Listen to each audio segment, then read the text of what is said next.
Hey everyone, welcome back to the channel. I've got a brand new story for you today. The prairie was still, but the silence was deceptive. Smoke curled from the edges of the grasslands like whispers from the mouths of ghosts.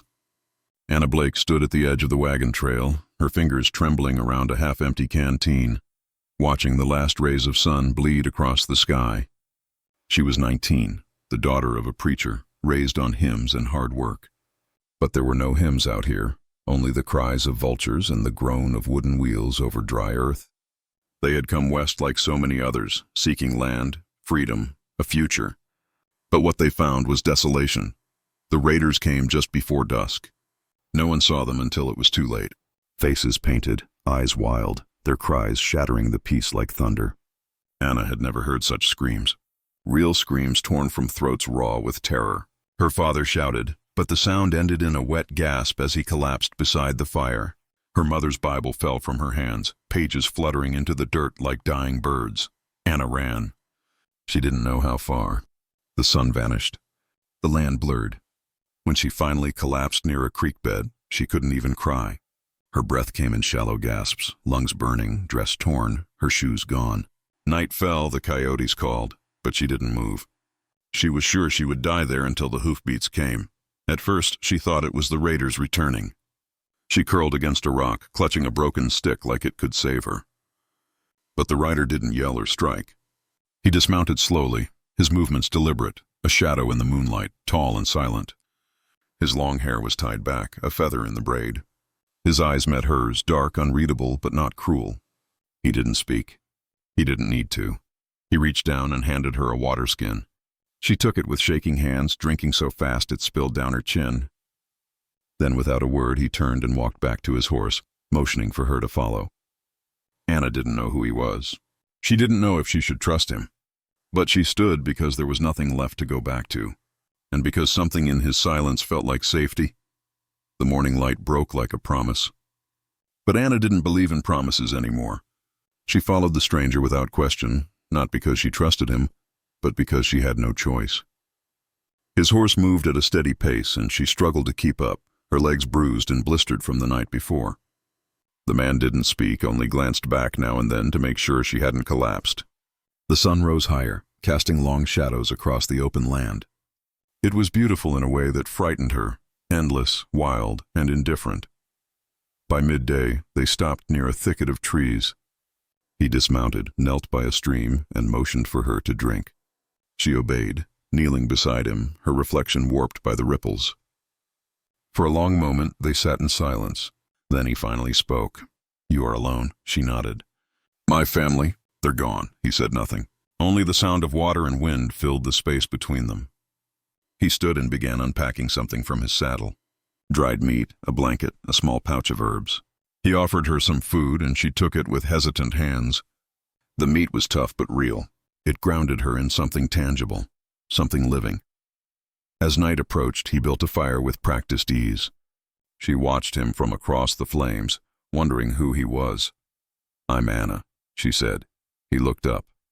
"Tawati," he replied. The name felt foreign on her tongue, but it had weight. He was Cheyenne, she realized.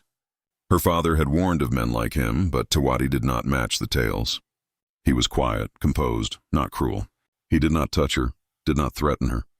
He simply existed beside her like the wind and stars. That night, as the fire crackled low, Anna lay wrapped in the blanket he had given her, staring at the sky. She should have felt fear. She should have felt grief. But all she felt was numb. Still, numbness was better than the scream buried in her chest. She closed her eyes, listening to the soft rhythm of Tawati's breathing nearby. For the first time since the attack, she slept without dreams. Days passed, though Anna lost count of how many. The sun rose and fell with indifferent rhythm, and the land stretched on, unbroken and vast. Tawati led her through valleys, across shallow rivers, and over hills painted with wildflowers and dust. He never rushed, never pushed. He spoke little, but when he did, his words were clear, purposeful, like stones placed one by one to build a path. She learned to match his pace, to read the signs in the wind, to recognize the movement of deer in the brush and hear danger in the rustle of leaves. At night they camped in silence, sometimes near fire, sometimes without it. One evening, as they sat near a dying blaze, she asked what drove him to help her. He looked at her for a long time before answering. "This land is cruel to women who walk alone." That was all he said. But in his voice was a depth of knowing she could not deny. She didn't press further. There was something sacred about silence with him, a language she was only beginning to understand. The next morning they passed a burned wagon half buried in the earth. Anna stopped, recognizing the remains of another settler family. Bones, charred wood, a scorched doll. She dropped to her knees, the air thick in her lungs. Tawati stood beside her, unmoving. "Why?" she whispered. "Why do they do this?" He didn't answer. He didn't have to. The question had no answer, only pain. She rose again, her legs trembling, but her spine straighter than before. As the wind picked up, Tawati placed something in her hand. A carved pendant, small and smooth, shaped like a bird. "It is for strength," he said simply. She clutched it tightly. They moved on, but something inside her had shifted. She no longer saw herself as a lost girl being dragged through the wilderness. She was someone who had seen death, who had walked through fire, who had been given strength by a man who owed her nothing. That night, as they lay beneath the stars, she whispered to herself, "I'm still alive." It wasn't victory. It wasn't peace, but it was something. And something was enough to take another step. By the time they reached the place he called Red Ridge, Anna had forgotten what it meant to feel clean. Dust clung to her skin like a second layer, her hair tangled with wind and grit, her voice rough from days of silence and smoke, but she no longer cared. The land had reshaped her, stripped away everything soft. Red Ridge was sacred, Tawati said, though he didn't explain why. It was a high plateau overlooking the valley where the wind sang through the rocks and hawks circled in the pale sky. He knelt there, whispering words in his native tongue, and she stood behind him, silent, respectful. She could feel the weight of something in the air. History, memory, maybe ghosts. As night fell, a storm gathered. They made shelter beneath a rock outcrop, fire flickering low as the sky cracked with thunder. Anna sat curled in her blanket, watching Tawati sharpen his blade. She studied the way his hands moved. Calm, precise. "Have you always been alone?" she asked. He didn't answer right away. Then, "No, I had a wife, a child." The words stunned her, not because he had a past, but because he had shared it. "What happened?" she asked softly. "White men came, took the land, burned the home. I was away hunting. When I returned," he didn't finish. He didn't need to. She felt her throat tighten. "I'm sorry," she said. He met her gaze, something flickering in his eyes. "You did not do it." The storm broke then, rain slashing across the rocks, wind howling. But they sat there unmoving, two souls carved by grief and hardened by survival. As the fire dimmed, Tawati stood and handed her the last piece of dried meat. She took it and their fingers brushed. It was nothing. It was everything. That night she dreamed of fire and feathers and a man who watched over her without chains. When she woke, the storm had passed and the air smelled of new beginnings. She looked out over the red ridge at the horizon, painted in gold, and whispered a prayer, not to the God of her father, but to the land itself. A prayer to survive, a prayer to remember. They were 3 days beyond Red Ridge when the first sign of danger came. A snapped branch, a bent blade of grass. Tawati's eyes narrowed. He said nothing, but his pace quickened. Anna could feel it too. The shift in the air, the heavy silence before the storm. That night they didn't light a fire. They slept beneath the stars with weapons close. In the morning the riders came. There were 5 of them. White men with rifles, scars, and laughter that curdled the blood. Bounty hunters or worse. They spotted her first. "Well, what do we have here?" One sneered. Little bird lost from her wagon. Tawati stepped between them, calm as ever. "She is not yours," he said. They laughed. "And who the hell are you?" He didn't answer. What came next happened fast. A gunshot, a blur of motion. Tawati moved like wind over water. Silent, deadly. One man fell with a knife to the throat. Another staggered back, howling. Anna didn't scream. She ran just as he had taught her, but one of them caught her by the arm, yanking her back. His grip was cruel. "Breath foul. You'll fetch a good price," he growled. Then he froze, eyes wide, blood blooming from his chest. Tawati stood behind him, blade dripping. The man crumpled. The others fled. Silence returned. Only the wind remained. Anna collapsed, chest heaving. Tawati approached slowly, kneeling beside her. "You are safe," he said. She shook her head. "I'm not. I never was." He looked at her, really looked, and said, "You are still here." "That is enough," she didn't reply. She couldn't. Her body trembled, but her eyes burned with something new. Rage, maybe, or strength. That night, she didn't sleep. She sat beside Tawati as he cleaned his weapons, staring into the flames. "What happens when we reach your people?" she asked. He didn't answer. Not yet. But she saw the flicker of hesitation in his eyes, and that was enough to know that even he wasn't sure. For now, survival was the only path, and they would walk it together, even if neither knew where it led. The forest thickened, and with it the distance between who Anna had been and who she was becoming. Days bled into one another, marked only by meals of roots and smoked meat, by the ache in her legs and the constant alertness in Tawati's gaze. They encountered no one for a week, and yet Anna never stopped watching the trees, flinching at every distant snap of a branch. Tawati was a guide, a shield, a ghost in the woods who walked in silence. She began to study his movements, mimic his way of crouching near water, his method of scanning the horizon. One morning she beat him to spotting deer tracks, and he had nodded once, just once, but it filled her chest like sunlight. That night, as they camped beneath a canopy of pine, she asked what his people would think of her. "Some will not welcome you," he said honestly, "but others will see your spirit." She didn't know what that meant, but she understood the challenge. She had always been an outsider, even before the attack. Now she would be something else entirely. "Will I be safe there?" she asked. Tawati hesitated. "Safe does not mean the same thing to everyone," he said. His words settled like stones in her gut. "I'm not weak," she said quietly. He turned to her then, eyes catching the firelight. "I know." The words mattered more than she wanted them to. She lay awake long after he slept, the forest whispering around her. She was walking between two worlds now, one she could never return to, and one that might never truly accept her. And yet, in the quiet between heartbeats, she felt something that wasn't fear. It was something older, more dangerous, belonging not to a place, not to a people, but to the road between. She had survived what should have broken her. She had watched death and chosen life, and somewhere in that choice, she had found a kind of power. She didn't know where it would lead, but she no longer cared. The trail ahead was uncertain, the air cold and her feet blistered, but she would keep walking. Not as the girl who fled, but as the woman who endured. The first sign of the village came with the smoke. Thin tendrils rising in the distance, curling into the pale sky. Anna's heart tightened. After weeks of silence and survival, the idea of being seen, of being judged, made her stomach twist. Tawati said nothing, but she noticed the way his shoulders tensed, the way his eyes scanned the hills with more urgency.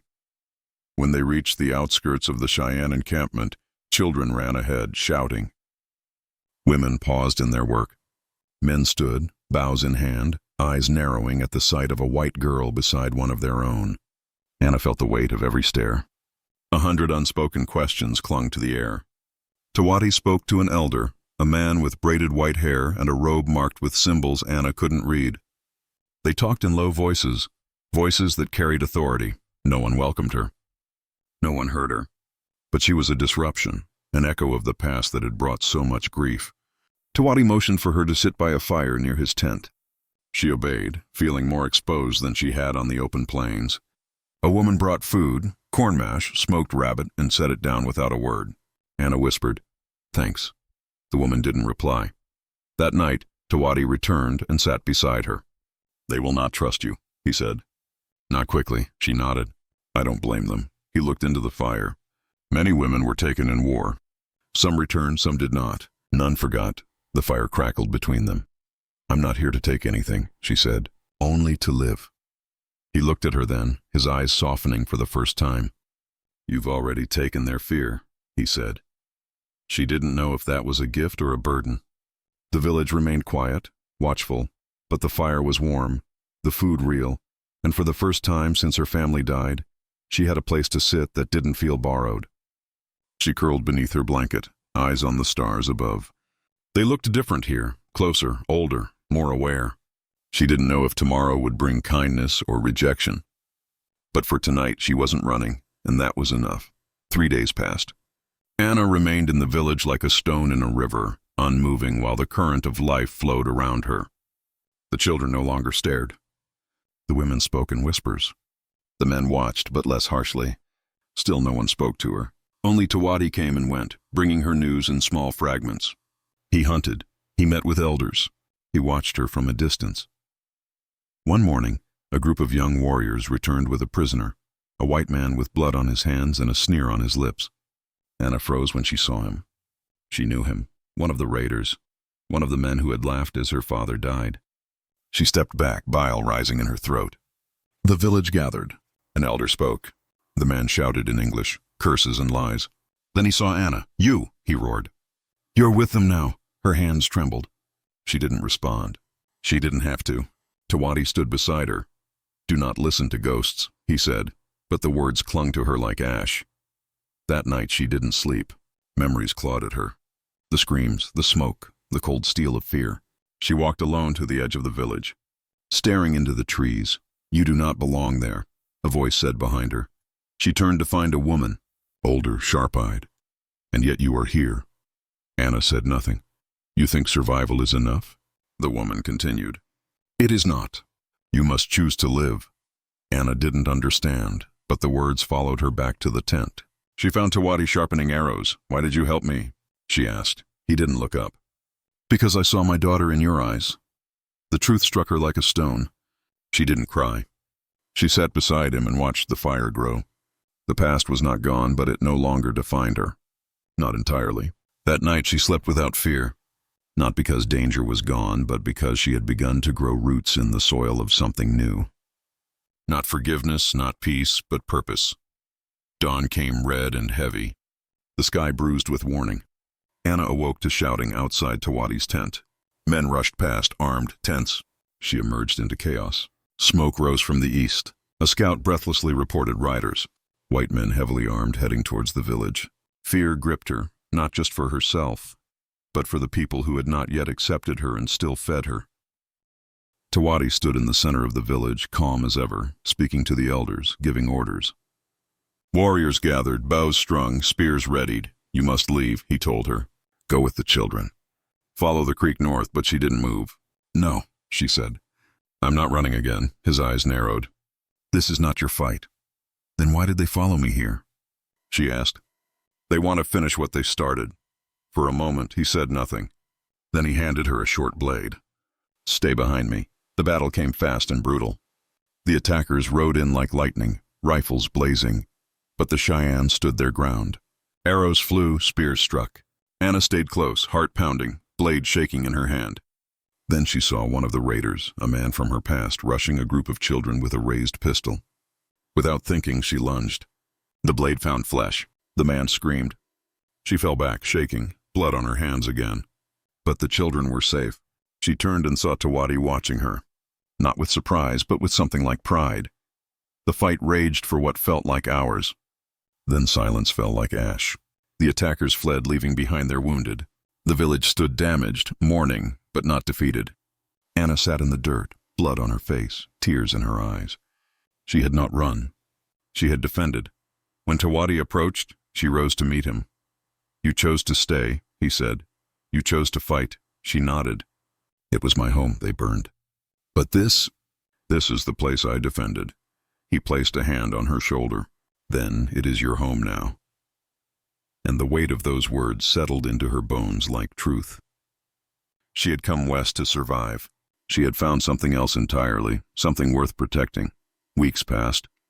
The village repaired, the wounds of battle scabbed over, and Anna remained, not as an outsider, but as a part of the rhythm, the breath of a people who had accepted her, not with words, but with action. She learned their ways, how to grind roots for healing, how to read the sky for storms, how to move without leaving a trace. The children no longer ran from her. They ran to her. The women offered her braids, beaded clothes, laughter in the evening, and the men nodded when she passed. Not out of fear or suspicion, but out of respect. Tawati, though, remained distant, watching, guiding. He was not a man of softness, but every evening he would sit near her fire, and they would speak, not of the past, but of the stars, of the hunt, of the future. One night as they watched the smoke curl towards the moon, Anna asked, "What will they say about us?" He was silent a long while. "Then they will forget me. They will write stories where I am the villain." She looked at him, the scars on his hands, the strength in his stillness. "Then I won't let them." He looked at her then, truly looked, and something in his gaze cracked open. "You have fire in you," he said. "You always did." A single tear slid down her cheek, not from sorrow but from knowing. She had come west as a preacher's daughter. She had become a woman of the land. And beside this man, this quiet warrior, this protector, this leader, she had found her voice not to cry, not to beg, but to remember. One day she would tell the story of the attack, of the journey, of the Cheyenne chief who saved not only her life, but her soul. They would not remember his name, but she would write it in her heart, in ink, in earth, in memory. America would forget him because that is what America did. But she would not. Not ever. His name was Tawati. He was a man of honor, a warrior of peace, a protector of women. And in the ashes of fire and grief, he had become her beginning, her legend, her. If you enjoyed the story, don't forget to like, subscribe, and stay tuned for more.